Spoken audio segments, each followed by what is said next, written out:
So first, Absolutely. and I was Let's dig it all up. oh, no. True. You'll never guess. So sidebar. Yes. And also, I feel like I shouldn't have to remember everything. I know. Actually, I have to talk about this. 3, 2, 1. Hi, everyone. Hey. I'm Alicia. And I'm Meredith. And this is also podcast heatwave edition. Man, it's hot out there. You know why? Because all the bombs from the war that we didn't want and all those data centers that can go back to hell. I said it. You know what? Give me more data centers. Let's get over 100 degrees year-round. You're right. Thank God that we elected who we elected, because this is what we get. So for all of you who fuck around and find out, this is it for you. This is the finding out. Yeah, enjoy. So whatever. You know what? Thank God we have air conditioning is all I have to say. You know what? Big fan of that. Shout out to all those Trumpies that don't have air conditioning. Good luck to ya. Good Even luck. the Europeans. I'm really worried about those people. Oh, I feel bad for those Europeans, you know? This is the time to have an American summer, Europeans. Yeah, because even though it's hot in both places, I can turn on the air conditioning when I go inside. I have buildings big box stores I can walk around to. Yes. And just like lollygag in that frigid air conditioning. Listen, Americans are soft. All of our buildings were built for air. Okay? Yeah. We got it. Sorry, we are so soft. And guess what? If I'm in France, I'm not dipping in that canal water either. Disgusting. I would die out there. Okay? I'm going to take it. American summer 2026. Oh my God. When we get these data centers and these wars under controls, then I'll go back to Europe for a summer, okay? But I think for right now, Europe in the winter. European winter is coming your way. Anyway, before we get into the episode, check us out on Instagram, TikTok, YouTube, and Patreon. All the links are in our description. And please be sure to rate, review, and subscribe. Okay, Meredith, do you have a small celebration for me? Oh, man, I actually she froze. don't. Oh, my God, her face was like I just asked her to strip. It was pure fear. I feel like I had something. Anything. I was thinking about it. You go first. Oh, okay. The New York Liberty have won the Commissioner's Cup, okay? Yay! Woo-hoo! And I was there, and I got upgraded, kind of, because, hear me out. So, I bought tickets, and I usually try to go to Upper Bowl, you know, row 1 or 2, because those are in my price range. I'm not against, I could physically spend $120 on a ticket. Okay, that's not that bad comparatively to sports, but I go to a lot of games. This isn't just a one game, so I'm trying to not quantity, not always just like a one-time quality. Yeah. Yes. So my friend and I got tickets, and we went. And one of my other best friends and her boyfriend have season tickets. So they were sitting, like, they were below us. We could see them. Yeah. And so the girl texts me, and she's like, hey, I got upgraded. Me and my boyfriend are now sitting in, like, the 3rd row. And I was like, oh, fucking dope. And then I look at my friend, and I go, let's go sit in their seats. Should we take her seats? Yeah. So we sat in section 12. Okay, row 14, but still we were on the lower bowl, so we were up close and personal watching everything. I will say, there was this girl, can I tell you? What? I hate weird hecklers that are like pro-liberty, but have a comment about every single fucking breath that they take. Okay, I get it. You're really into the game, okay? Yeah. We're all watching it. You don't have to constantly tell everyone around you what's going on. We got it. Hate people like where I'm watching sports with them. Like, you can be upset and be like, oh, you know, like, give the reactions, but you don't need to be like, as if you're a coach on the sidelines. Like, stop, because typically those type of people don't actually know what they're talking about too. No, literally. Like, they'd be like, okay, and I've sat by these people before, and it's crazy how, like, they are Liberty fans, but they cannot seem to not criticize the Liberty. Listen, you're not gonna get every fucking call. You're not gonna get every rebound. The way they, oh my God, she's not jumping for the rebound. Maybe if she jumped for the rebound, she would get it, and then we get a second chance. Yeah, that's how rebounds work. I got it. Just shut. Yes, she should have jumped for the rebound. Shut the fuck up. It was like that the whole game. She should have passed it. So-and-so was open on the corner over it. Yep. The problem is the other person was on the other fucking side of the court and being guarded. You're right next to this person. Shut the fuck up. Shut up. I know. I can see it. I see it right in front of me. Oh, she gets 2 free throws. I got it. Clocked. I know. Like, I have eyes. I know. You're not game planning for the team. Like, just sit there and enjoy. Me and my friend were like, bro, we fucking got it, okay? But the Liberty did end up winning, okay? It was a really good, really close game. It was a lot of fun. Oh, my God. I will say, me and the Liberty's coach, we do not see eye to eye, okay? We would make different calls a lot of the time. I don't agree with who he plays when he plays them. Okay. Okay, here's the thing. He's a new coach. He just got here this year. The players seem to like him. You know he's not beloved by the fans yet because when they announce his name every game, no one cheers. So it's just kind of like dead silent. No one boos either, okay? We're unsure. Mm-hmm. He, out of his 5 starters, I agree with 4 of them. Okay. I want a different person. Okay. My French woman, Marie Johannes, I think should start. She's been putting up numbers this season. Numbers. And she is still not starting. He put a rookie who's also doing great. But I think that's the kind of energy you need off the bench. Okay. My French woman that I love, Marie Johannes, she is 30. Okay. We don't have the same energy, and that's okay. Bring in this 24-year-old rookie off that bench, okay? Just like switch up, the switch vibes. It up. Mm-hmm. Here's the other thing. His name's Chris. Coach Chris, listen up. Your 3 best players cannot play 40 minutes every single game. You have to sub them a little. That's why one of your players wasn't jumping for the rebound. She was it. If that girl behind me knew a fucking Are you listening? She's been in there for 30 minutes. Of course, she's not going to fucking jump for every rebound. They're up by 7, okay? She's going to let this one go and hope someone else jumps. She's also 6'6", okay? So maybe she doesn't have to jump every time. She's tired. Chris DeMarco, we gotta play your other players. And this is what he does, and it drives me nuts. He takes all 5 starters out and puts in all 5 benches. You can't do that. You have to circle it better. Like rotate it out. Take out 2. Put in the 2 starters that were just taking a break and 2 out. Take out 2 more. And then do your 1. Unless you legit have what Kentucky men's basketball had like 10 years ago, where you legit have they called them platoons, where you have 2 sets of starters. No, you can't just fresh a new team, because you have energy on a court and you want to like build Keep off it. of that. And then you want to slowly, give people a break. And I understand that some players may work better and gel with other players, so you got to do it strategically. But that's wild. If you don't have that good of a bench, that's tough to do.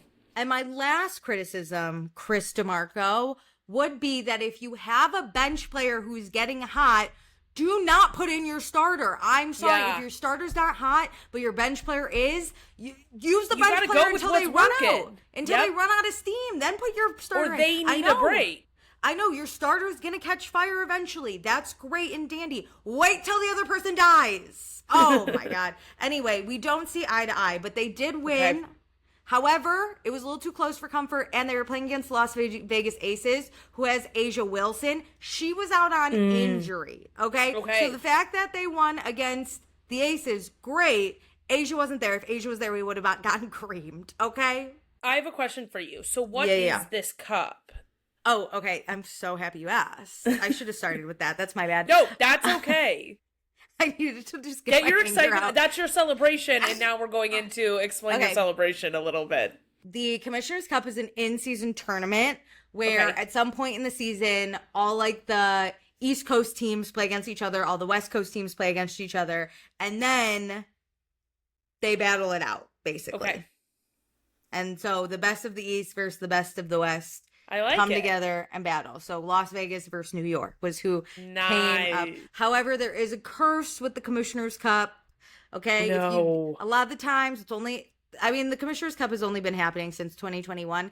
But a lot of the times when you to win the Commissioner's Cup, you do not win the finals. That's only happened it's like to the one Survivor car. Like, you can't have that Yeah. much good luck, or it like puts a target on you. Yes. It's It's only happened once. The Aces did it in 2022. Here's the other part. Here's the other part, though. In 2023, right? Walk with me. The Commissioner's Cup was the Minnesota Lynx. No.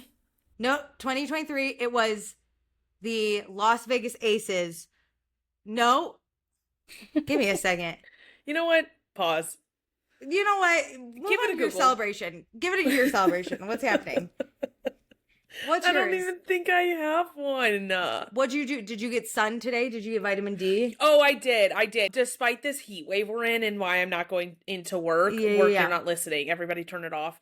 I have been laying out because the UV rays have been electric over lunch, so I'm going to go lay out there during my lunch break.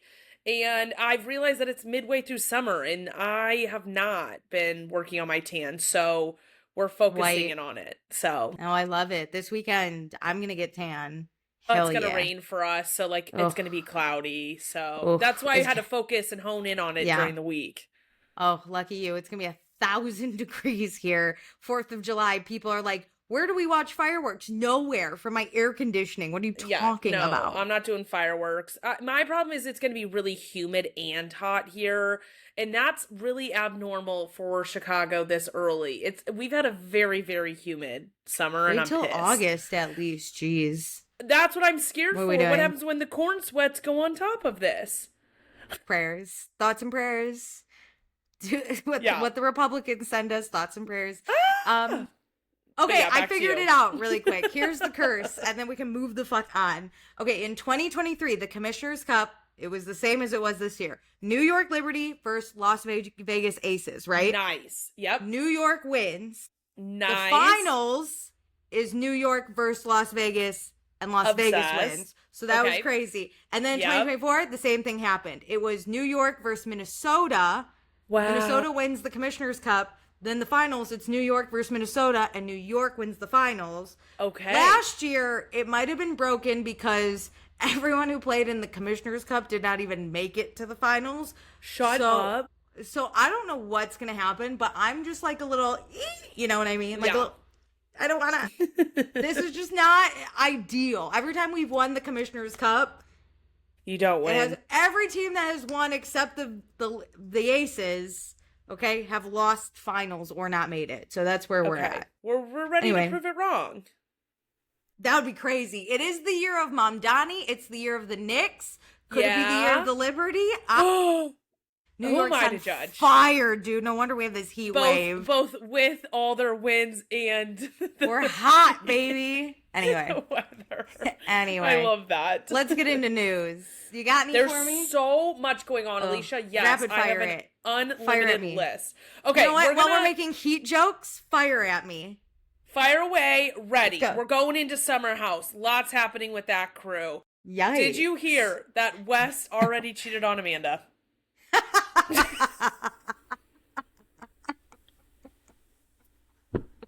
No. Wait, it gets way better. Wait, ready? Ready? Oh, okay. Allegedly. Cheated with a friend of his, and Amanda said, cut the friend out. They're staying together, but you can't talk to the friend ever again. How do we know this? One of the Bravo accounts posted it. I think it was either Cocktails and Bravo or Your Moms Are Watching, which those two accounts I think are beefing. So I don't know who got it first. And also, when people are getting it doesn't matter. When people are getting tea, it's spreading everywhere. So I don't know. This is crazy. So he cheated on her with a friend of his, and Amanda said, "We're in. You know what? Respect. You are in this for the long haul, girl. She knows.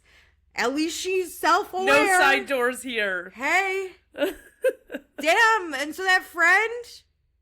Bye. Damn! Wes cannot keep it in his pants. No, that's embarrassing. You couldn't even make it this crazy. summer.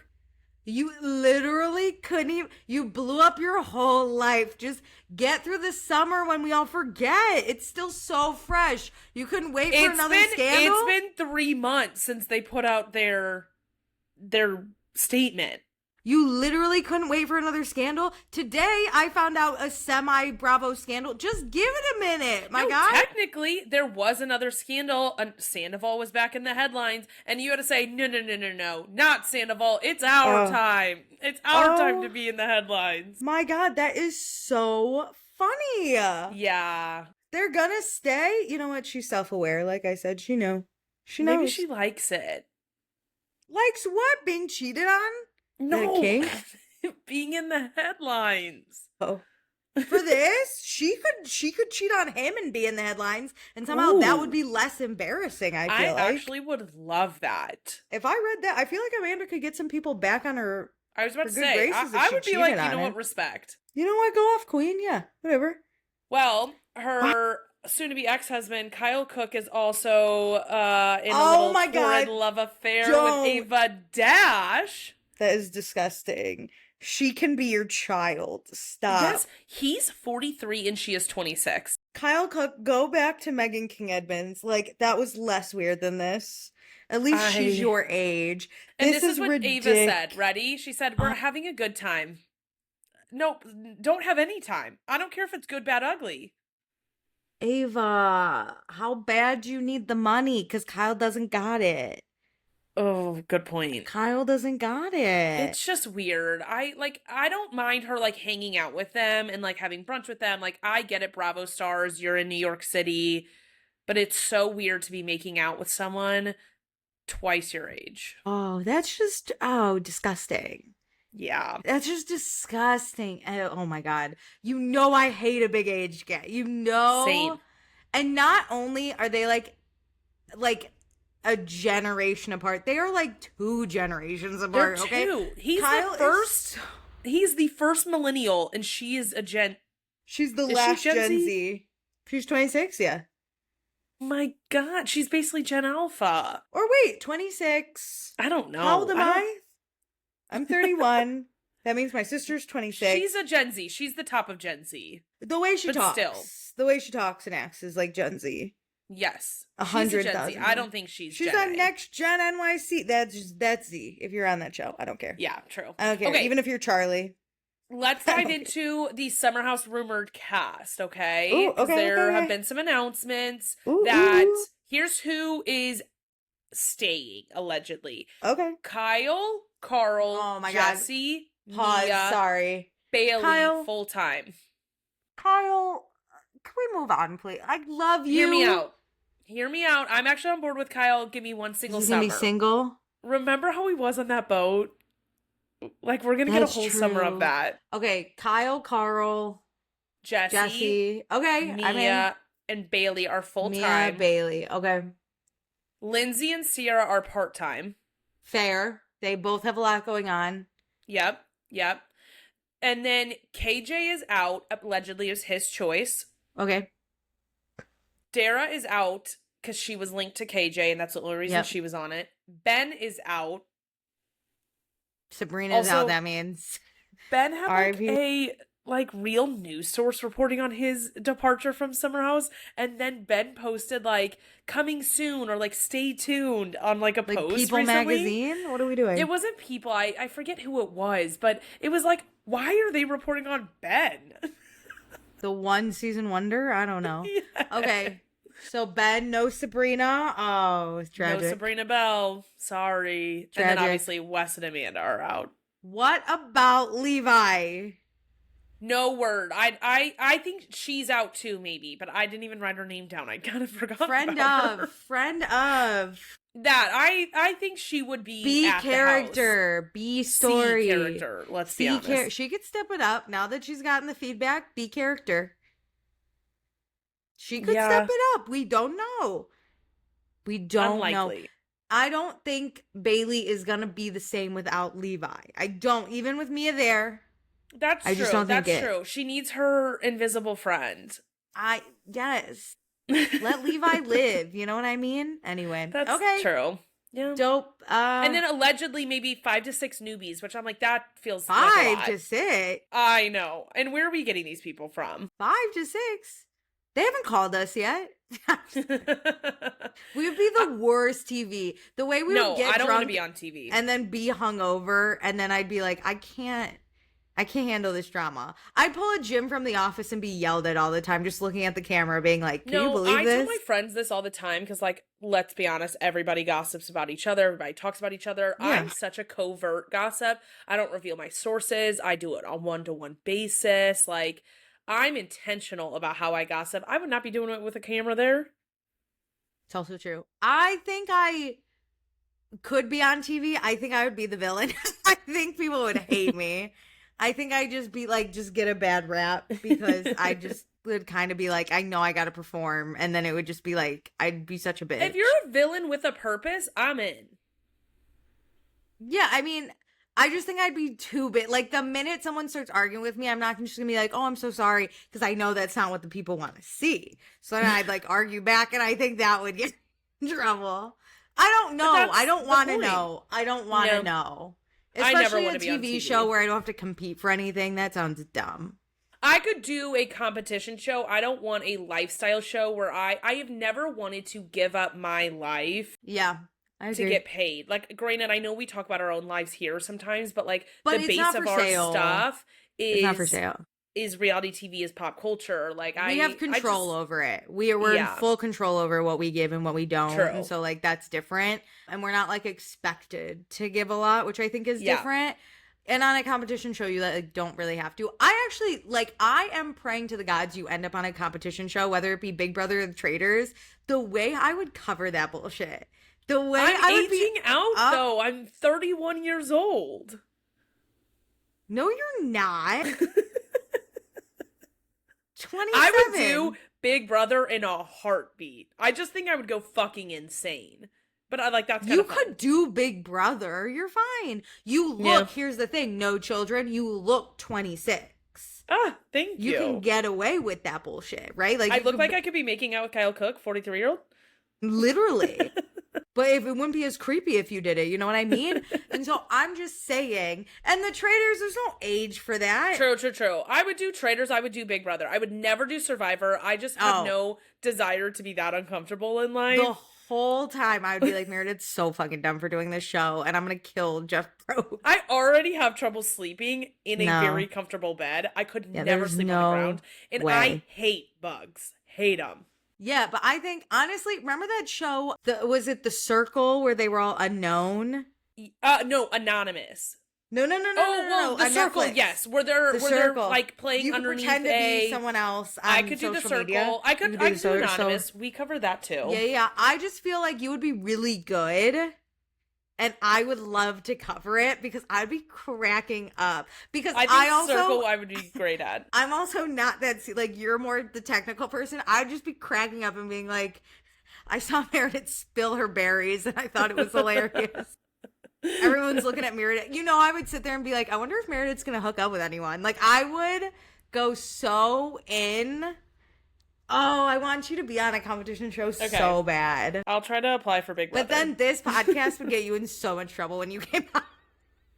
That is so true. We have like 400 we could never plus be episodes. Famous. We'd have to shut down the Patreon and delete it. We don't know what's on there anymore. The Patreon especially. Oh my God, the pre-show, post-shows we used to do. No, if you'd have to scrub. And I would scrub with you. In solidarity, I don't want you linked. We can't be linked. Because I might bring you down too. I don't know. And then when we get out, we restart a new podcast. That's so funny. Oh my God. Anyway, all right. Anyways, back to news. Fired. James Kennedy is engaged. Yup. To who? I don't even know her. That baby mama girl. Oh, that's his baby mama? She's pregnant now, or they have the baby already? No. She's pregnant. She's not engaged to some other chick while he has somebody else pregnant. No, actually, you know what? She didn't even look pregnant, and that sounds just like James. Very fresh.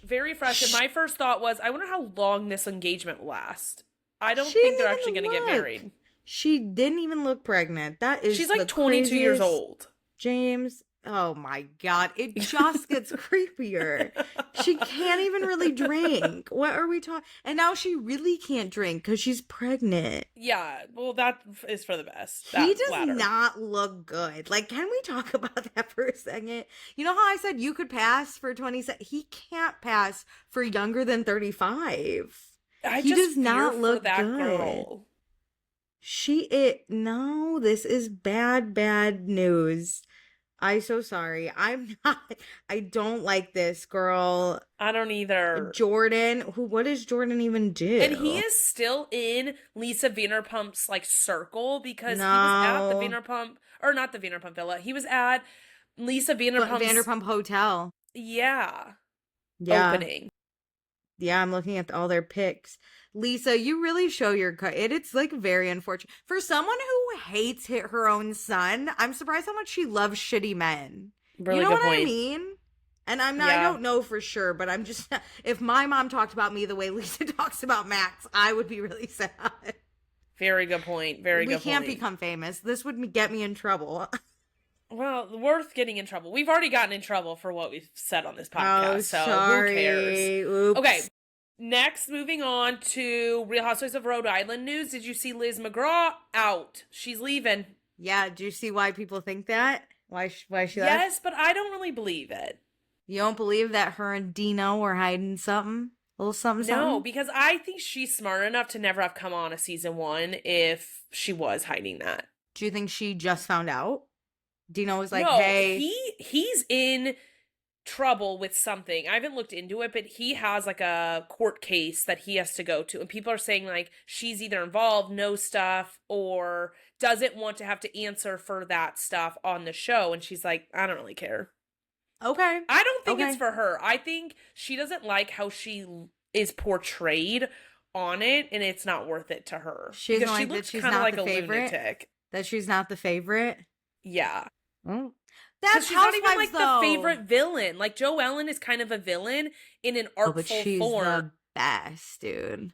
She's the best kind of villain because she said, you can't even call me a liar. You call me anything you want. Pause that because I want to talk about that in watching. Okay, last news. And I think you're going to be so excited about this. Maxton Hall season 3 premiere is coming in December. December? I don't wait. That's fine. You know what? It's fine. It premiered like middle of November last year, so like it'll be fine. I didn't see it then. Did I? I know. I don't remember when you made me watch it. You joined late. But you know what? Last Christmas was a gay hockey Christmas. This Christmas is a German Christmas. This is my German Christmas. I can't wait to get my sister to watch this so that on Christmas we can again watch this together. Alicia, I'm not joking. I'm so excited because I read all 3 books, so like I know what's coming. But are the books worth it? The books are like fine. So like if you have time and you need something easy to read, it's the dumb romance show. Like it's exactly what you would expect it to be. But like I was going to read Heartstopper anyway. I might as well just add Maxton Hall to the list. But you have time with Maxton Hall. You can do that in the fall. Yeah, true. Oh, I love best prime show. I don't care. I don't care. Because the way you could do like a house dance scene, like a clubbish scene, those are done so well nowadays. Maxton Hall did a really good one. Heated Rivalry did a great one. Heartstopper did an amazing one. You know who didn't do a good one? Every Year After or Off Campus. Well, did they? It was just Garrett Graham dancing. No, alone I don't want that. And so like it doesn't fill that void. I want a party, and then I want someone to almost drown in the kiddie pool. Wait, I guess it kind of did because it was Allie and Dean dancing. That was the good scene. Oh, that was a good scene. Yeah. Oh, yeah. You know, a good dance scene with a good song, dude. I want to be jamming by myself. And a little slow-mo. Like, I need a little bit of slow-mo, a little bit of real pace. Oof, God. Lights flashing. Yeah. And then you drown in a kiddie pool. That is the recipe for it wasn't success. A kiddie pool, but she could have just stood up. She could have just stood up. She wasn't even wearing that much clothes. It wasn't drowning her down. No. Okay, she was in a white. No. The white dress was the craziest. It doesn't matter. She was drowning in her trauma. We're not here to talk about Maxton Hall. If you're curious about that, we have an entire dedicated episode about that. So go tap in there. Yum, ate it up. You know what I'm talking about? And I watched it in German and in English. Okay, let's talk crazy. So good. And to this day, yeah, one of the better Prime shows. I agree. Like, I don't know. It just like it hit. So shout out. Also, that man that plays, what's his name? James Beaufort. Yep. James. Yeah, he is so hot and actually like a fantastic person. So like we can't. And like studying to become a doctor while being an actor, I can't get over it. I still will never get over that it was like a German school in London. That is the funniest part to me. I really confusion on that. For a second thought they went from Germany to London in a day. But no, they're just in a German community in London. No, there's something. Why are we speaking German then? Because it's a German show. No, I know, but then it being in London is crazy because no one spoke English in that show. Which is fine. That. You can speak German, but the background characters would be English, no? It's that the show is just in German, but in theory they're all supposed to speak English but it's in German because it's a German show. Are the books English? Are they in London? They got translated to English, but it was written by a German author. Where's the location?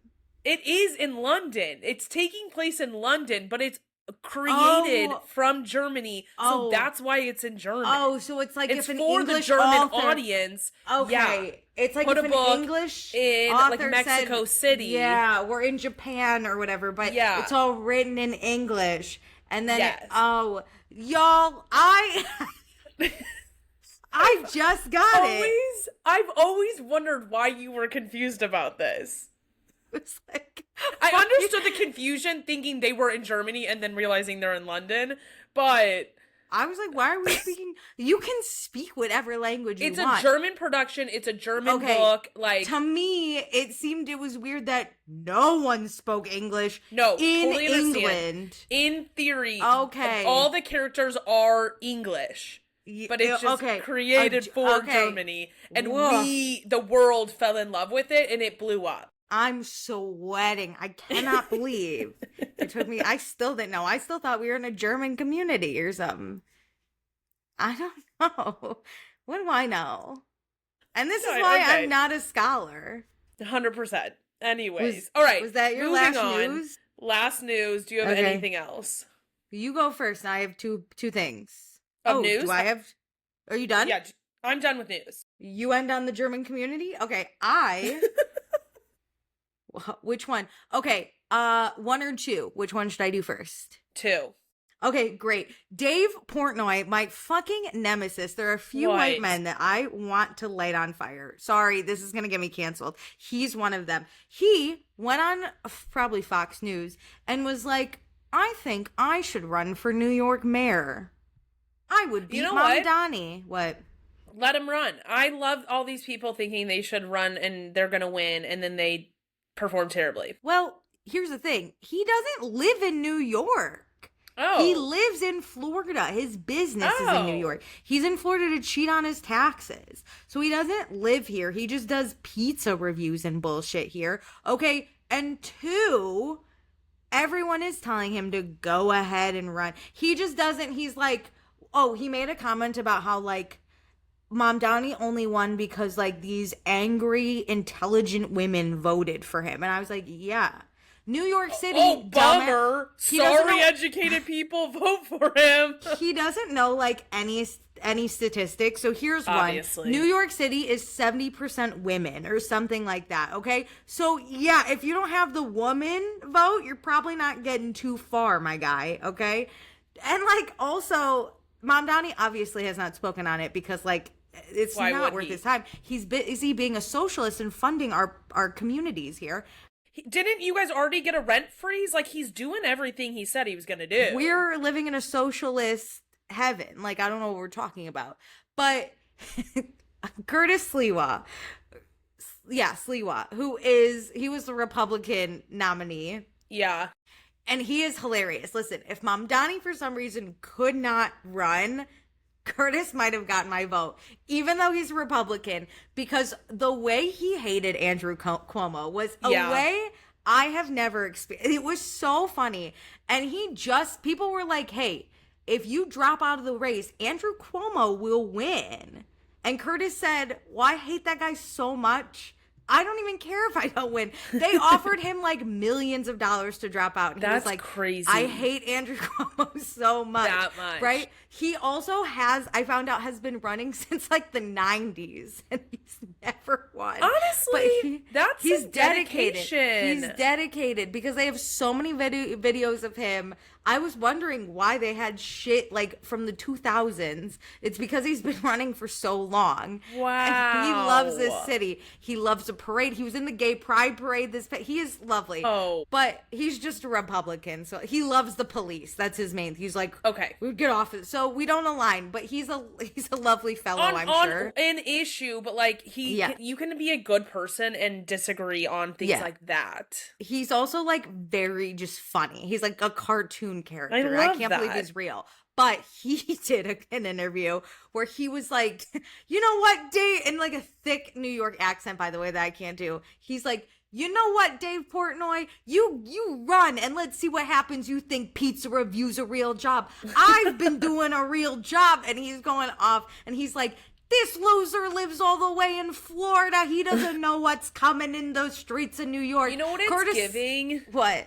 It's giving like, oh, I could beat a professional female athlete because I'm a man. Yeah, hilarious. Okay, Dave Portnoy doesn't know that Curtis Lewa, he's been stabbed in the back of a cab, okay? Holy shit. That's his whole thing. And he worked for like the mobster families he knew the mobster families in New York. Damn. But my favorite question from the mayoral debate was they were asked like, if you can't take the subway, how are you? I don't know why this is relevant, but how are you getting around New York or whatever? And Mamdani was like, I would take a city bike. And Cuomo was like, I would, take an Uber or whatever. And Curtis Lewa was like, well, I like to avoid yellow subway cabs because in 1972 I was stabbed in the back of one. And you're just like, what? He's the best. Oh my God. So yeah, Curtis would single-handedly ruin Dave Portnoy's life because he hates these white men But that's what I want is like, you need to know how much people dislike you. So please go ahead and run. Like Curtis is so petty. He would ruin Dave Portnoy. So obsessed that. So what's your other one? Okay. Let's talk about other white people I hate. Okay. This is, yes, we're anti-white in this segment. So, as you know, Wes Wilson, he has a podcast that he does with my WNBA nemesis, Sophie Cunningham, aka MAGA Barbie, who I hate so much, right? Yes. So, for a lot of weeks, Wes Wilson has been going on and talking out his ass about this scandal, even though he gave us nothing at the reunion. He looked super fucking dumb, right? Yep. Great. Sophie Cunningham has also been giving her opinion on WNBA bullshit, right?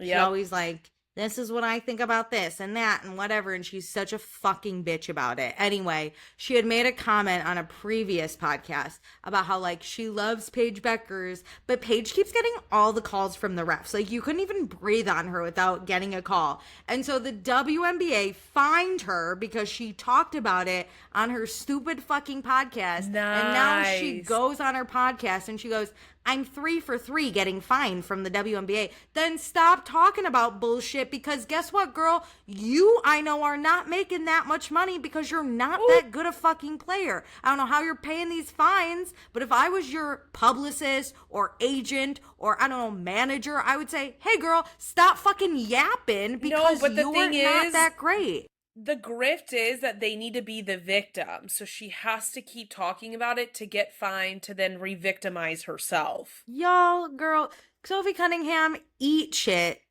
Ha, okay, great. Then I just want to know how many people watch their podcast and then like what the breakdown is between reality TV people, WNBA, and then just like other. Because who the literally fuck actually listens to that? As someone who's a fan of literally, I couldn't describe myself better than loving reality TV and WNBA.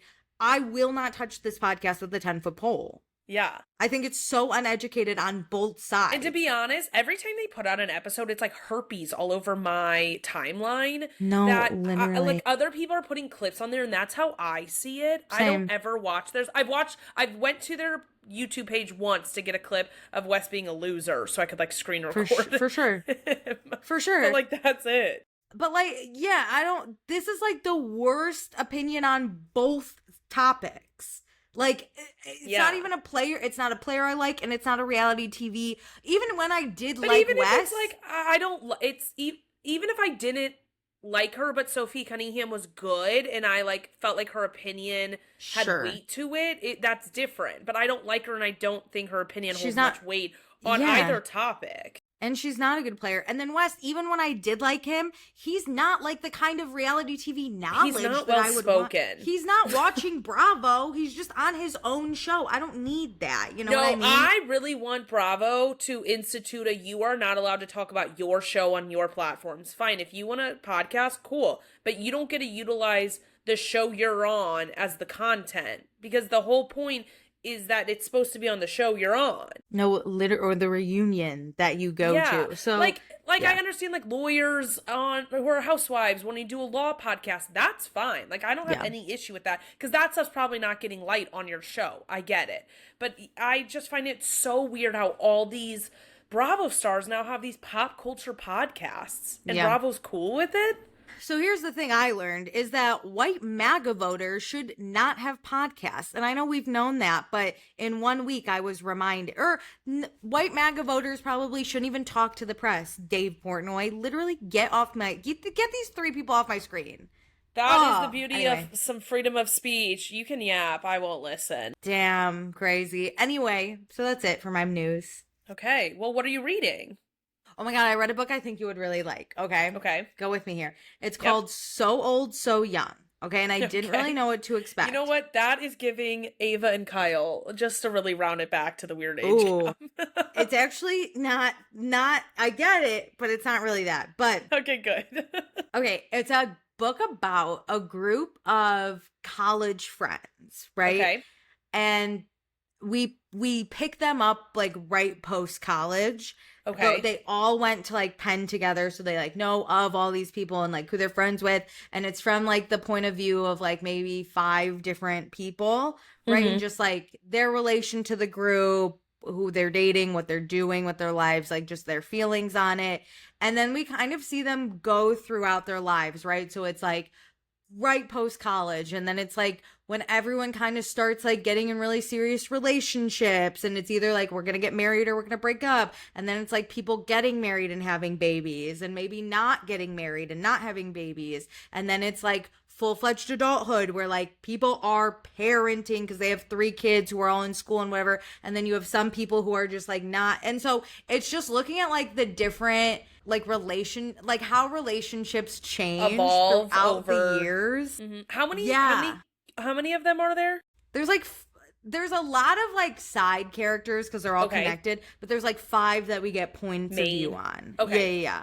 And like it was kind of hard at the beginning to be like, okay, who are all these people? But it gets really easy going on. And like, I wouldn't say there's like a big like climax moment, but it obviously like once they're adults and like in their late 30s, early 40s, it gets really hard to read because you're seeing the friendships like disintegrate in real time, and you're seeing like 2 people in the group who maybe weren't that close becoming close because they're in like a different part of life they're together. in like a more similar part of like and like it's in New York, and so like they're all living in New York, and then some moved to New Jersey, and then it's like the people left in New York, and like and it's also like right, we get like a mom's point of view who's like, this is why I can't be a good friend to my single friends. Then you have the single friends being like, I'm really trying and I feel like it's not being reciprocated, or like I can't just get lunch without hearing about their kids, and like honestly I don't want.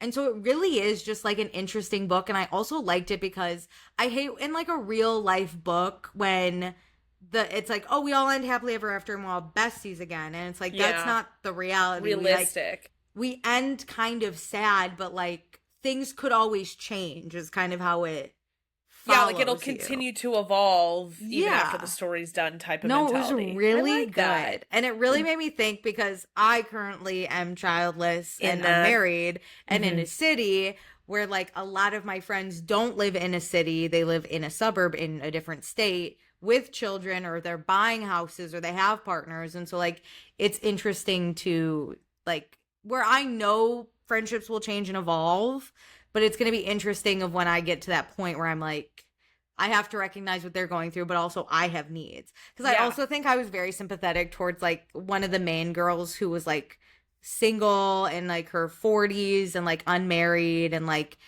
really just doing her life. And like I felt for her a lot of the time, which you is like obvious. you see the similarities, and But I understood like things she probably could have done different or like yeah.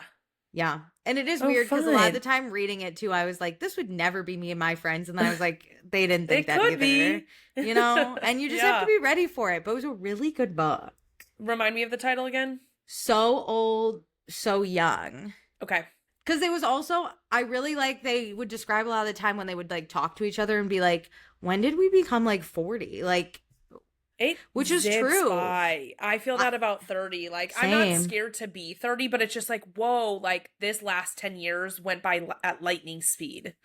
No, same. Where you're just kind of like, when did I decide I have to like make decisions or like look into better healthcare because maybe my body won't be the same? Like at 22, I was like, give me the cheapest healthcare. I don't care. It didn't And now feel I like the decisions were that monumental. Like, obviously, you screwed something up with like a 401k. You could always like make it up later, but like slowly time is like chipping away that you're like, I don't have as much time as I think I do. And like, what do I want to do with that time?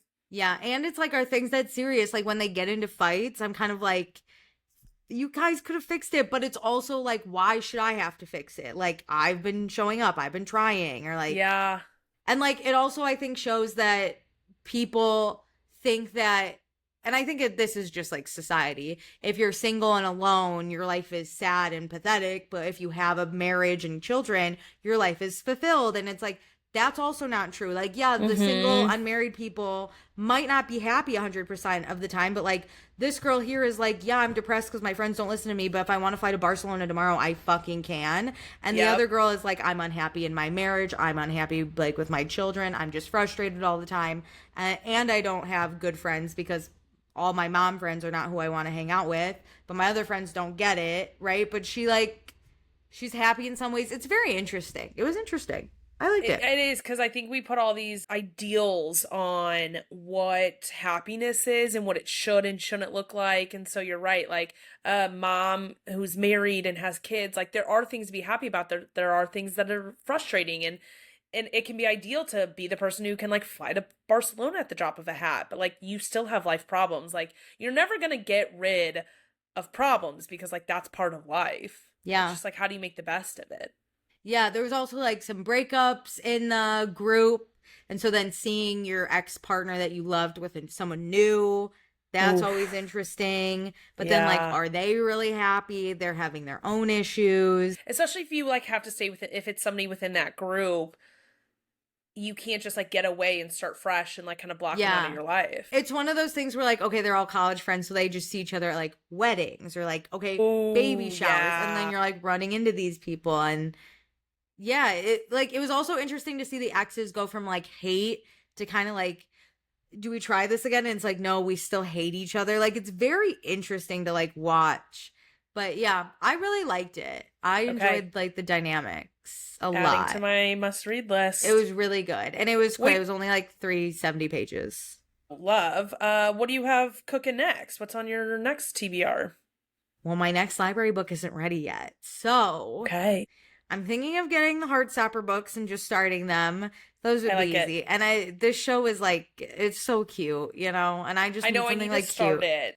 That's okay. Because I want to do a dedicated episode for it, like at the end of July, whenever, so we can watch the movie and talk about all of it. I am curious. I know we're kind of getting into watching now, and I'm just going to say this. I'm curious to what you'll think, because we did put like a little clip out on TikTok, and someone was like, and I had said this scratched my like a little bit of my heated rivalry itch, or like it scratched it the most out of anything I've really watched. I want to be clear. This is not heated rivalry, okay? They're not going to have steamy sex. And I think this is what's tricky about when we put out sometimes promo clips is it's like a 30-second version. We were talking about romance shows in general, so I think that's the angle that you were saying. But like, you'll love the like longing of this. That we got. So from heated rivalry. I was like, fuck, Meredith might like read this and be like, or I watch didn't it and be think like, that. fuck. I didn't think it. They're high schoolers. They're 17. my friend at work is watching it. The first season when it came out, they were both 17, so they were like 16 filming it. I wasn't thinking that it was going to be some steamy sex scenes. No. Like, I was thinking it's gay, beautiful love. If Ilya and Shane were like 14, this is maybe their story, okay? Yes. They are kissing, maybe, okay? They're getting excited and they're falling in love. It's like Love Island UK where the first kiss means something, okay? I love it. None of this don't worry. US bullshit. Because friend of the podcast, Jill, also texted me after seeing that clip and said it's one of her favorite shows. Oh, and if I want to watch with her, I can. So I need to text her about what her favorite episodes or sections are to like align them with watching with her. But I'm going to watch. We're going to do a dedicated episode. Jill, I'm very excited. I know Jill's listening because friend of the episode, but season 3, episode 4 is Kit Connor's favorite episode. So I think Jill needs to watch that with you. Okay. Oh, I love that Jill loves Heartstop. Okay. You guys always have similar takes, so don't. If I die, Jill takes this podcast over. I have 0 doubt. Expectations managed. Okay, what are you watching? Okay, I watched the dumbest show alive. I'm sad. And I'm telling everybody at the start of this, don't watch it. I'm going to tell you about it, but I don't want this. It'll be so dumb that it kind of might make it interesting. Don't be fooled. Okay? Okay. So, there's this show on Netflix. Like you might make it more interesting? I think I'm about to make it sound interesting, and don't be fooled. I'm a good storyteller. Okay, like, it's great. not it's me. It's not the show. Okay, I'm sad. Okay, so this is on Hulu, okay? And so I'm going to back into this because obviously Secret Lives of Mormon Wives is on Hulu. Vanderpump Villa is on Hulu. So I was like, okay, this takes a similar approach because they talk about nanny talk a lot. They talk about like working and like living in a place together. So I was like, this is kind of a mashup of those two. Fine. It's called $1 Million Nannies. Okay. So there are 8 nannies who go from the US to Ibiza, and they're there for like a few weeks, and they're going to be nannies for families who are vacationing. And they're going to start an agency to like fulfill this need for like rent a nanny on vacation. Rent a nanny for a week for these $1 million families. And I was like, okay, this already is a fake instance. These people don't know each other, the nannies, like the main girl knows some of them, but like none of these people know each other, which the biggest thing in reality TV is you have to have an existing group. Yeah. Also, pause. Why are you taking your family to Ibiza? Well, like that's not. It's like the Kardashians and like because one of these girls nannied for the Kardashians. It's like rich ass families are going there for the summer. Is the premise? Oh, okay. Yeah, this is above our tax bracket. Okay, great. Okay. So they already don't know each other. And now we're creating this fake scenario where we're starting this agency. And I'm putting that in quotes because it's not a real fucking business. It doesn't have a name. It has no actual plans. It's just 8 nannies being put in a house. So all of this is a made up scenario, which I was like, this is dumb. Okay.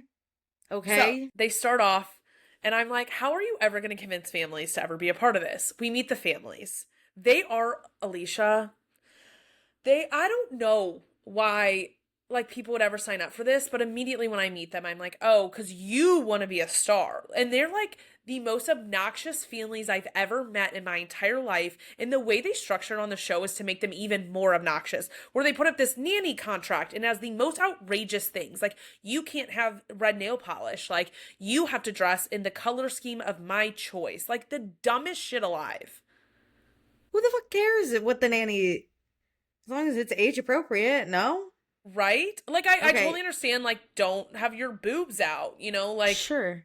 Don't wear a bikini when you're swimming with my kids. Well, don't worry, they do. It's, like, weird. They have, like, some rules that make sense and some rules that don't. So the first family we meet is, like, the G's. And this mom wants to be famous so bad, you can just tell. But her and her husband, I think, are, like, dentists. And somehow they're mega rich. And then the wife's mom is also there. And the wife and the mom are micromanagers of these nannies. Where it's like, does the nanny live with them on vacation? No, they just, like, come over every once in a while, too. Oh, okay. It's like are the families home? The families are home. Where it's like, Why do I need to text you every 20 minutes when you can physically see me? Why are they home? The nanny is for if you want to go out, no? It's all a made up scenario. Because yeah, if you were actually nannying for a family, one, they would never want you to film it. Two, the drama is either you hating the kid or the kid hating you. So like this doesn't really work for a TV show. Or the family hating you, which how do you keep your employment then? And then why are you nannying this family if the parents are home and like actively with the children? Okay. I'm not that rich, so and I don't have children for nannies, but okay. The premise is so weird because then there's this other family. This one cracked me up. It's 3 gay dads. Oh, 2 nice. of the guys, they all call themselves like, I'm Daddy Mark, I'm Daddy Tom, like I'm Daddy. I like that. That's as not a gay man, I like that. So Daddy Tom and Daddy Mark used to be in a relationship, had 2 like twins, a boy and a girl, and then they broke up. And Daddy Mark got into a new relationship. I forget that guy's name. So, and then they're going to have a new kid together, the new couple. But they all like vacation and hang out, and they're obsessed with cosmetic procedures and plastic surgery, and you can tell. Oh, I bet they look great. Yes. So they hire 2 nannies, one for the son, one for the daughter. But they're all playing in a pool together. I'm like, what the fuck is the point of the nanny? Just if the daughter needs anything and then the son specifically needs anything, I don't know. It's weird. So the premise of just like the nannying concept it just is dumb. It's like this cover story for these 8 people to live in a villa together. Do they go out? Is there drama in the so they go nanny out. drama? Sometimes they go out with the families, or they go to parties that the family's hosting. Who's watching the other kids? Families like will go to the parties and the nannies are there, and it's like, who's with the children? Who's nannying the children? Wasn't that the whole point of nannies? Yes. It pisses me off, Alicia. Okay, but yes, they go out, they party, there's drama amongst them living together. And here's the drama. The main girl, Leah, she is the one who started this agency that doesn't exist. Okay. And the first thing that goes around that causes some drama is Leah. She used to work for the Kardashians, but she's like, I signed an NDA, I can't comment on it. And then separately, this doesn't have to do with the Kardashians, she tells another cast member that she slept with a kid that she nannied, the dad. And so everybody is like, oh my God, that's like rule number 1 is like, you don't mess with the family. Like, you're not actually part of the family. Like, banging a dad's crazy. And so like the rest of the nannies are like, she's gonna ruin our reputation here in Ibiza. This agency's not gonna work when the other families find out she sleeps with the dads. You know what? I have some news for them. This agency doesn't exist. It doesn't really matter. No worries on the reputation because nobody even knows the name of it. But it does get around the nanny group. They're mad. They confront Leah. Leah flips out and is like, you guys don't actually know. Like, the dad was single, so it wasn't inappropriate. And they're like, were you being paid the night you slept with him? And she was like, yeah. And people were like, so that's weird. That's weird. Well, good. So she's a sex worker now. Basically. And then it gets around to some of the nanny families. Nanny families are dropping this not existing agency. Are they dropping everyone or just Leah? Both. Like, oh my God, I gotta look these people up so I could see it. But sometimes the family like will come back and we'll work with like just 1 or 2 of these people living in the house, but are like, we don't want anything to do with Leah. So it becomes this big issue about Leah sleeping with a dad. And because of that, the other 7 nannies like have a coup and take over this non-existent agency and decide to name somebody else to be in charge of it. And Leah has a full fucking meltdown about it, saying she's Leah not gonna. The blonde? Yeah, she's blonde. Okay. She usually has like wavy hair. Yeah. Has a full meltdown about it and won't help anybody get a job now. So half of the time, none of these people actually have a family to work with, and they're paying rent on this villa in Ibiza, and their rent's at home. That one girl's to call her mom and be like, I need $3,000. Whoa. Can I just describe these people also? Yeah. There's 2 men. There's 2 mannies, right? Yes. Yep. They're all these nannies are white except for 1. Yep. 1 black girl. And 3 of them are blonde, which we all know I hate blonde women because they all look the same. And the two brunettes also kind of look the same. And the only thing telling the men apart is one has wavy hair and one has straight hair. One and is they're gay and one's straight, so it is very obvious who's who. Oh, great. Their promo pic is them, let's see, with baby carriers all in pink. Alicia, the entire like intro thing is a knockoff of the Secret Lives of Mormon Wives, down to the point where they do the shh. It's so weird, and they constantly weave in and out. You know how in Secret Lives of Mormon Wives, they're like, "Well, Mom Talk survived this." On this show, they're always like talking about nanny talk, but they'll be like, "This is gonna ruin the agency," and it's like the agency doesn't exist. It doesn't exist. Wait. At least Mom Talk existed. For the video watchers, I gotta show you this picture because you said it's just like Mom Talk. This is Mom Talk when they're walking in the line. Listen up. And the one you've been dreaming of. It's in this the with intro, the strollers. The strollers is crazy, and they're in those like tan outfits, and they're like throwing money around. It's the dumbest thing I've ever seen. You're right. They do the shh. It's weird. Everyone it's see so that? weird. But they're really trying to like make this situation happen that would just never happen. Is it done by the same people that did Mom Talk or whatever? I think it has to be. Either way, Hulu like wanted them to put together this like Vanderpump Villa plus Secret Lives of Mormon Wives, like, because they're like, in theory, they're like, oh, we all were like nanny TikTokers, and it's like, okay, what are you? Are you a travel nanny? Are you a TikToking nanny? Are you guys starting an agency? Like, they don't even know what they're doing. Like I said, half the time they don't have a job. This is crazy. Okay. Okay, but let me tell you about the biggest storyline that's the dumbest. Oh my God. Okay.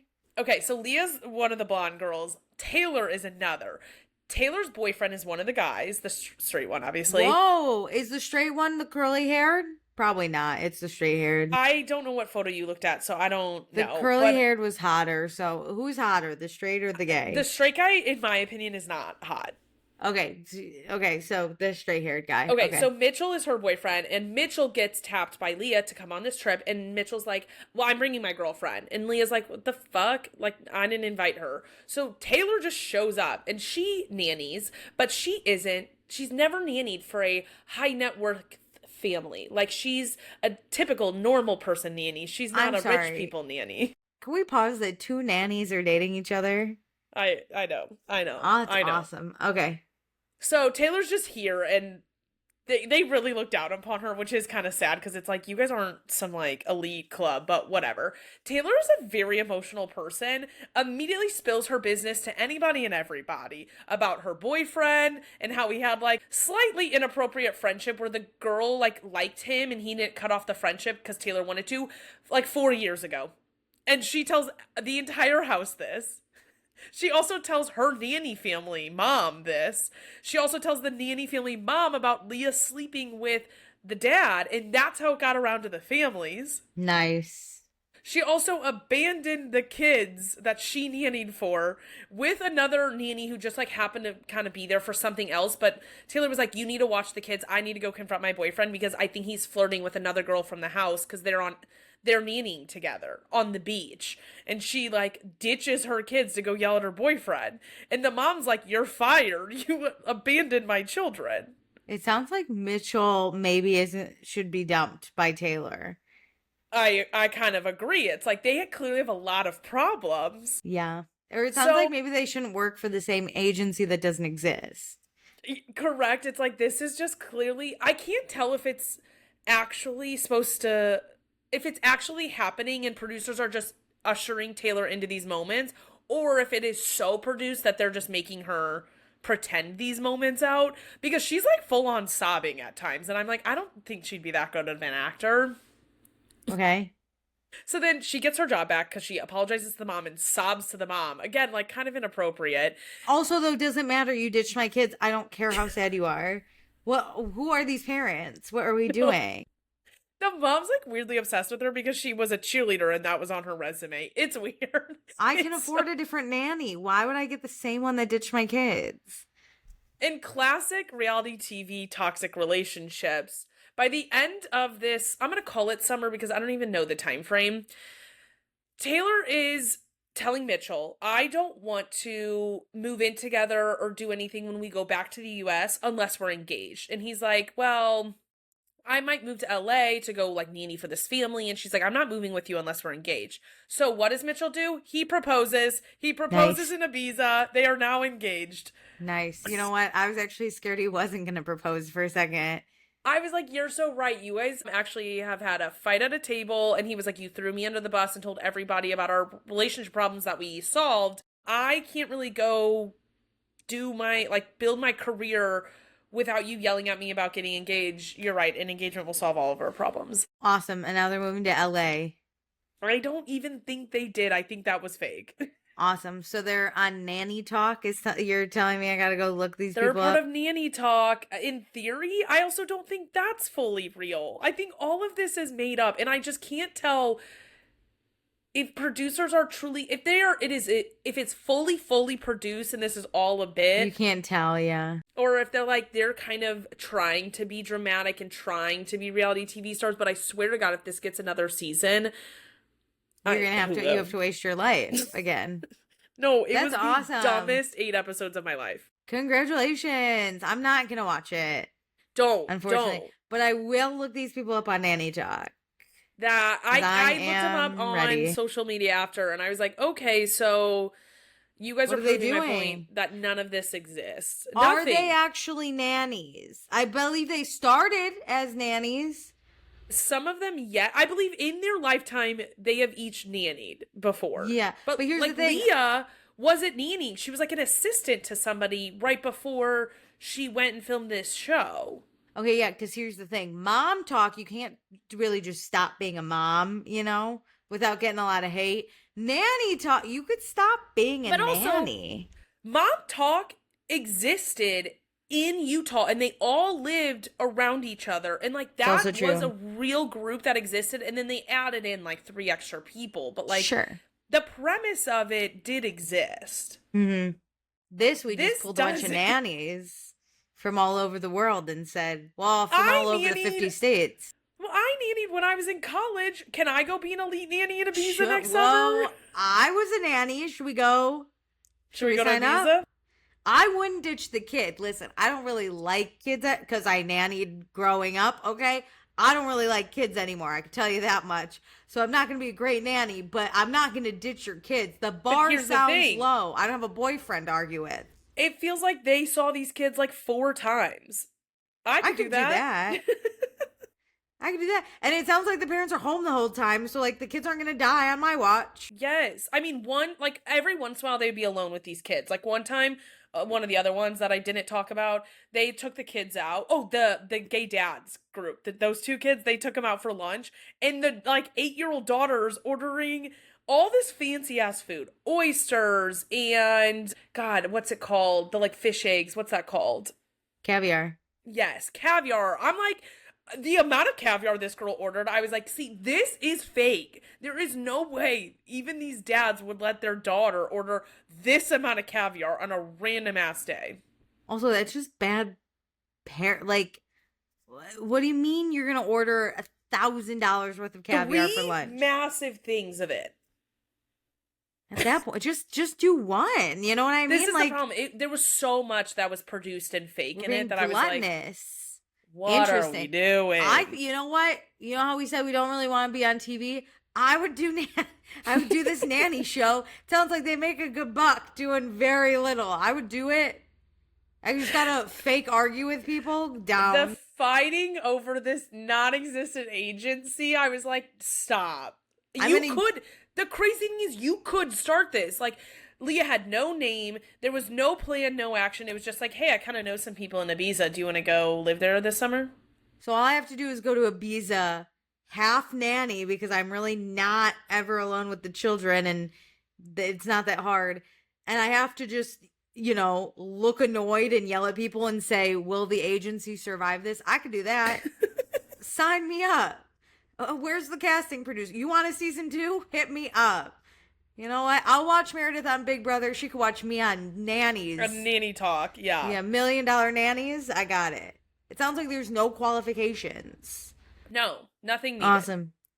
I know how to do CPR on a baby. I could do this. I don't, but I'll learn. It's not that hard. I got trained for it when I was 21 years old, okay? If I could do it at 21, I could definitely do it now with a brain. Maybe let's recertify, because even if you are around a child... we would have to recertify, but if you can learn it at 21, you could learn it at 31. Easy. I'm smarter now somehow, even though I'm a big dummy. Okay. That's how we're going to spend... Maybe it's the fall, because it's already midway through summer. This is exhausting. Jesus Christ. I hate TV. I'm pissed. No, we it's like, don't always need more. We don't always need more. It's not... Why are we making up things that don't exist? That's for, like, game shows. There are a million quirky people out there that would make great shows. Why do we have to do a fake story?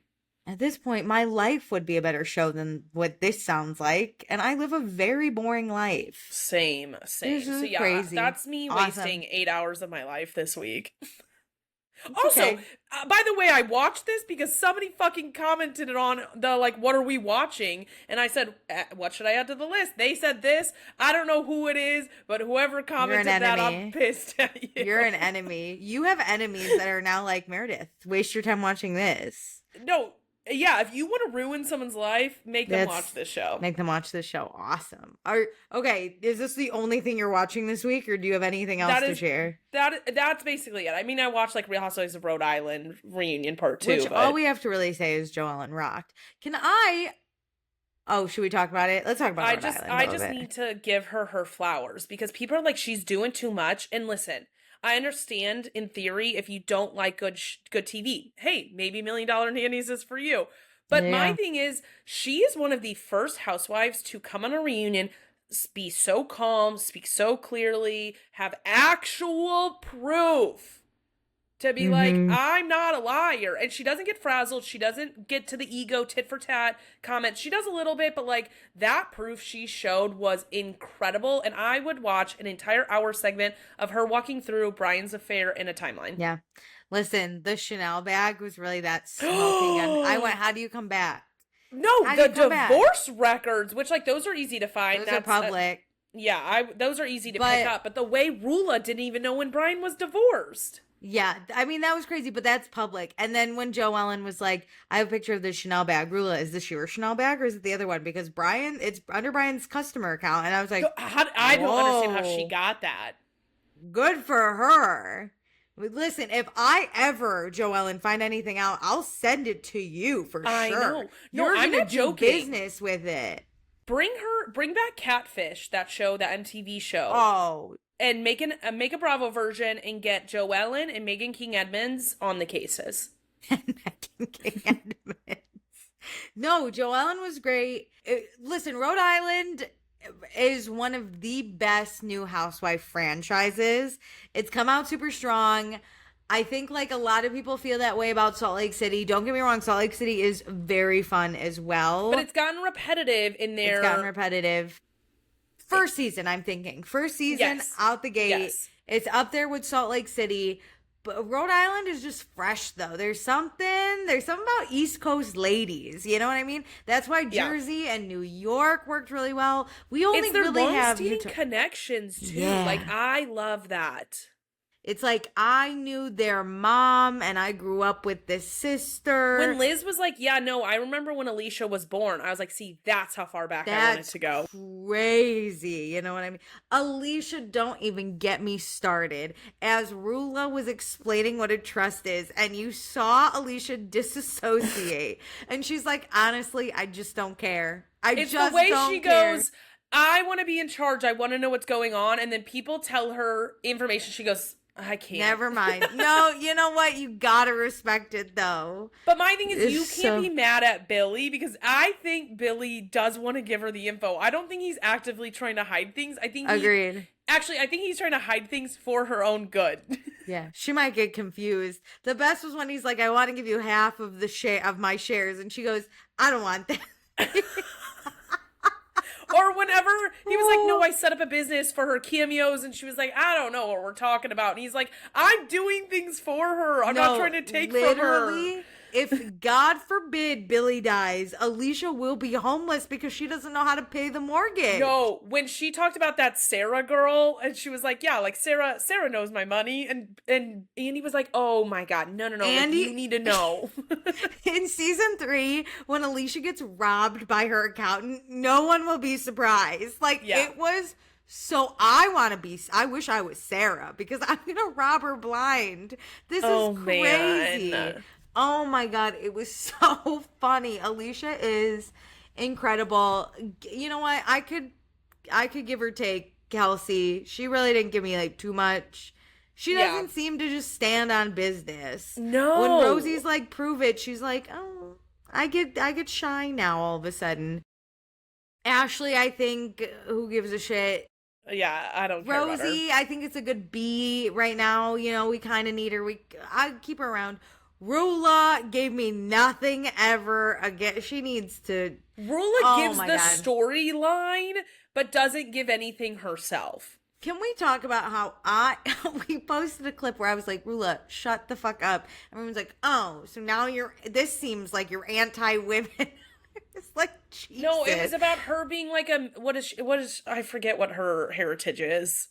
What is what? it? I don't even know what she is. People are like, you guys don't like basically her being a brown woman. And it's like, no, Whoa. I don't like her because she has a lot to chirp about, but nothing actually to say. And that's my biggest gripe. And you know what? I don't like it when Joellen chirps either on the side when it's not her storyline. I'm an equal opportunity hater at the chirpers. But you know what Joellen does do? Provide whenever it's her time to speak. She provides. She sure as hell says shit. My other favorite was when Andy's like, what's one thing you could have changed? And then they go around. And then Alicia's like, I would just change my makeup. So good. I lost it. She's so good. She's so funny. The husbands came out. Oh, who threw? Oh my God. Who threw my husband in the pool? That's Jersey. But still, if I like a husband like grouping coming out, you know it's a good franchise, and you've got it. Because I don't like Brian, but Brian served up some entertainment. Brian didn't know anything. Gary was over there being like, "Now what, Brian? Oh yeah, eat him up, Gary." Gary won me over. Now I don't think he's having an affair with his sister-in-law. I I'll also don't think so. Yeah. I believe the relationship now. I think the sister's weird. I don't think Gary's weird anymore. Yeah. Jared was going through it with the rest of us. God. Jared didn't know which way was up. He's new to this. Yeah. Welcome to Bravo, Jared. I know you've been on ABC. Welcome to Rhode Island, bitch. Yeah. No, it was awesome. And then like Kelsey's slam pieces here, you know, that she just started dating. What's his name? Brett? Fucking I don't even know. right. I don't know what his name is, but like there is no way she just broke up with her rich ass sugar daddy boyfriend. I also really like Rosie's husband, weirdly enough. I do too, Rich. He seems like Rich. Nice. Frank Sinatra, yeah, he seems great. So wholesome. Oh, I love. Can I tell you while we're on Real Housewives? Yeah. I am on the season 13 reunion for OC. Of OC? Okay. Yeah. These women, from the finale to the reunion, I would need Andy to be like, oh, where are we now?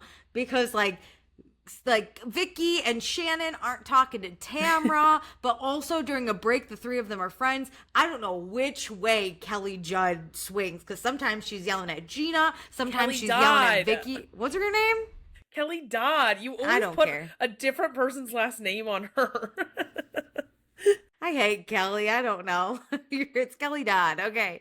But like she's yelling at everyone. I don't know who she's friends with. She's also defending everyone. So she's a little confusing. Kelly's a lunatic. She's nuts, dude. She's on. When Vicky was like, at least I don't do cocaine, I was like, honestly, that might be what's going on with Kelly. It might. I really think she is a chihuahua if I've ever seen one. She is just mentally. Speaking of chirpers I dislike, Kelly Dodd is one of them. She actually does nothing for the reunion to like tease out the details or actually like get through some like drama. She just No, the best is also she's currently not even speaking to her daughter because her daughter apparently this is Kelly's words, went to Paris for college and got woke.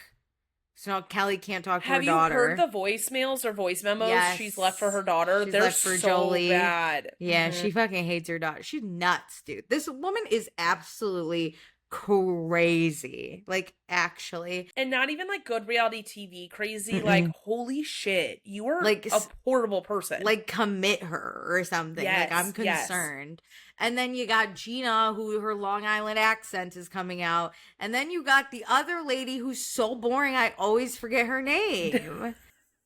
Emily. She's sitting there like she always does. She's a divorce lawyer. And then, I love my little Shannon Bedore. She's in trouble a lot. But her and Tamara are fighting. I'm pretty sure Heather Dubrow comes back next season. Oh, thank goodness, Fancy Pants. I missed you. We have been not classy. We have not had any champagne this season. It's been nuts over here. You know what I mean? But yeah, Shannon, she's lost 25 pounds. She's looking great. It was a funny season. Is that when she does her business, where she does the like food business? The meals. She goes on like, what is it? Like where she sells QVC and she grabs her pouch and she's like, I got this guy. It was so funny. Vicky is still dating, what's his nut, Scott?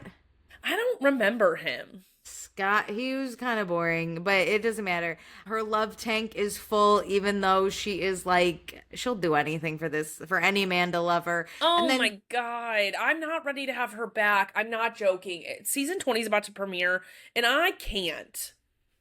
The Trace Amigas, I don't even know if the Trace Amigas are good. Now in present day or on yours? Yeah, in present day. They're, I think, good because they fucking have to be in order to shoot this show. Okay. So I guess on mine, I still don't know at this reunion because, so let me tell you, because it shows, coming up, Tamara is yelling at Vicky, Vicky's yelling at Tamara's yelling at Shannon's yelling at Kelly, like all these ladies are fucking nuts, right? But then after Vicky accuses Kelly of having cocaine or taking cocaine, Tamara gets up and goes to sit with Shannon and Vicky and is like, Vicky, you can't just accuse people of doing drugs with no proof, right? And so like, I'm like, are they friends or are we? But then Vicky's like, I haven't talked to Tamara since the finale. And I'm like, what is going on? Their relationship is so up and down and so toxic. It's been years. There's like 17 more friendship breakups between different parties where 2 of them will be besties, one's left out, incoming. So I still got 7 more seasons to go, It's a lot. I hope, is Emily back? Emily and Gina? Emily and Gina are on the next 7 seasons. What? Emily got rehired? You gotta be fucking kidding me. I don't even know her name. Are you kidding? Wait, you're really not kidding? No, I'm not joking. People are so annoyed. That's why people are even more upset that they bullied this Asian woman off the cast, because those two give nothing. That's not true. I like Gina. I think Gina's story is interesting. Emily, she just got divorced. Gina did, yes. Yeah, Emily, from Matt.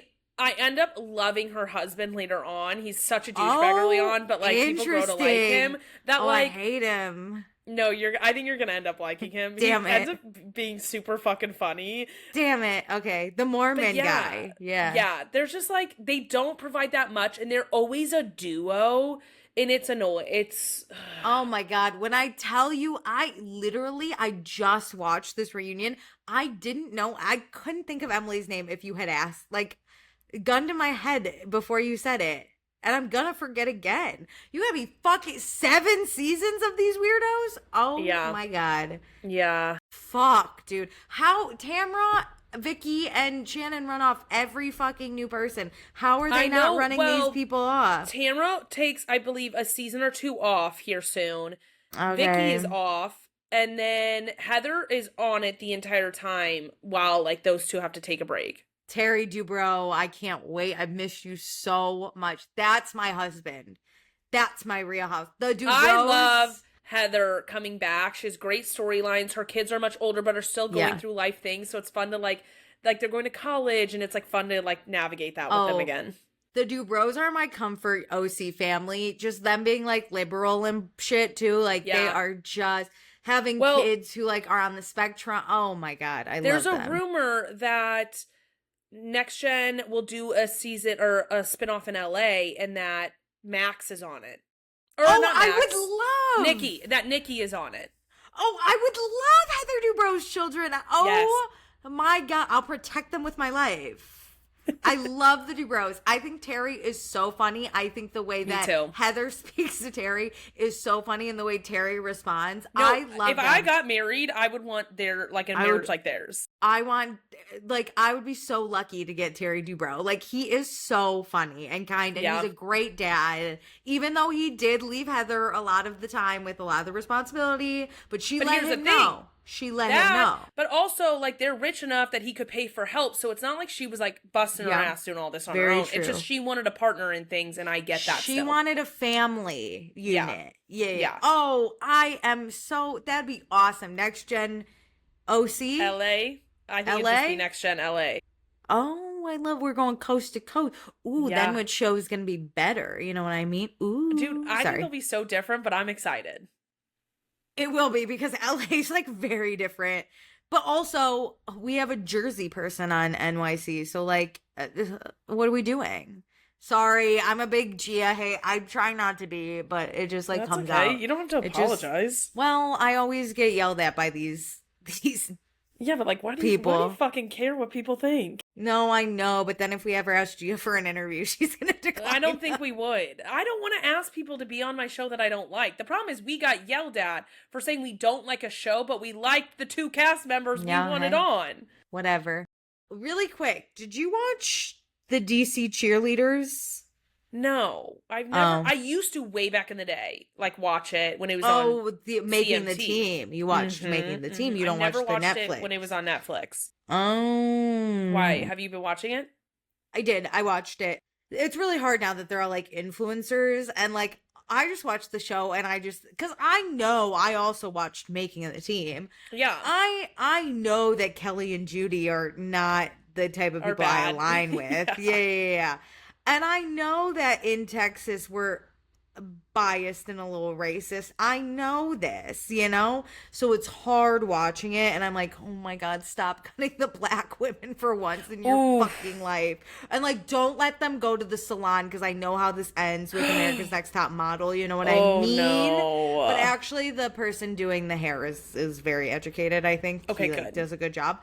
But yeah, it's just hard to watch, like, how little Judy and Kelly, like, care, especially in 2026. Listen, when I was watching this in, like, 2007, yeah. Yeah. It was different times.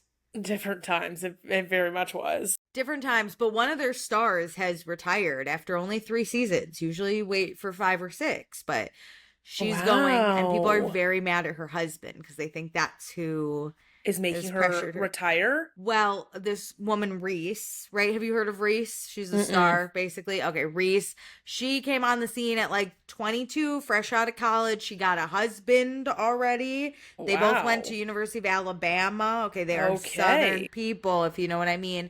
She became an instant star. She's very Catholic. They always pray to God, Well, fine, whatever. I'm not friends with Reese, but she's a good dancer, and she's like very good. She's one of those people that you're like, she's so sweet, like doesn't have an evil side, so I can't like align too hard, but you know what I mean?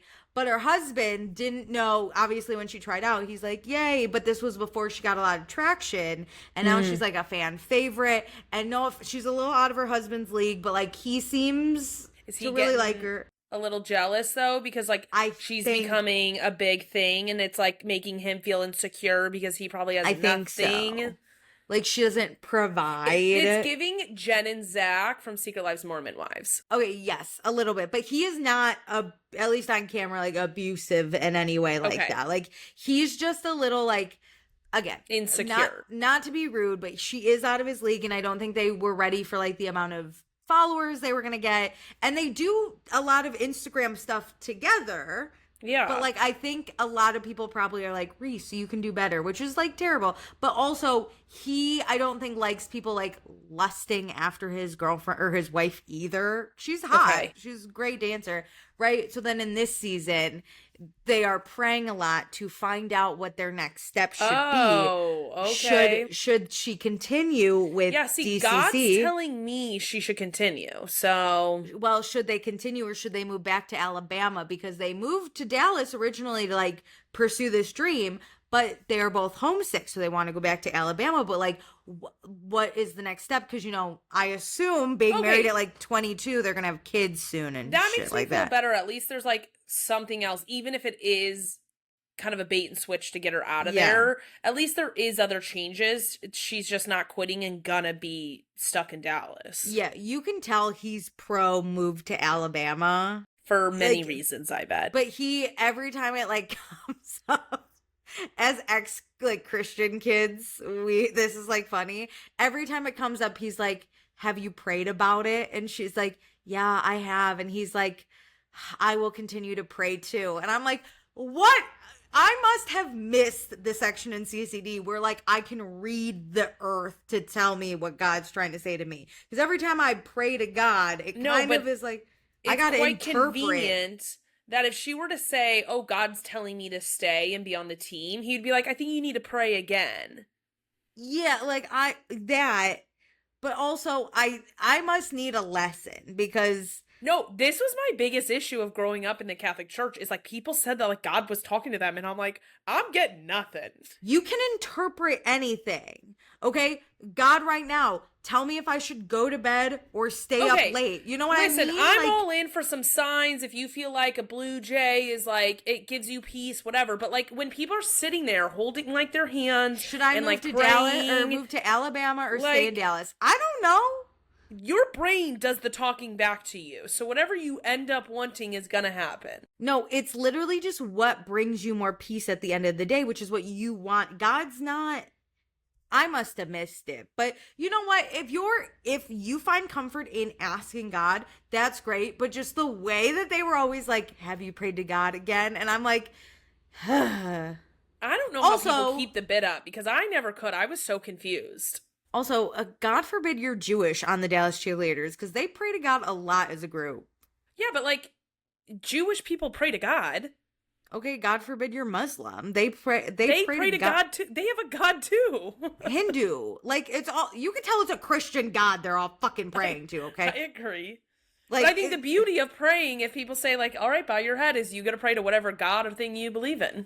Sure, but wouldn't they have different prayers?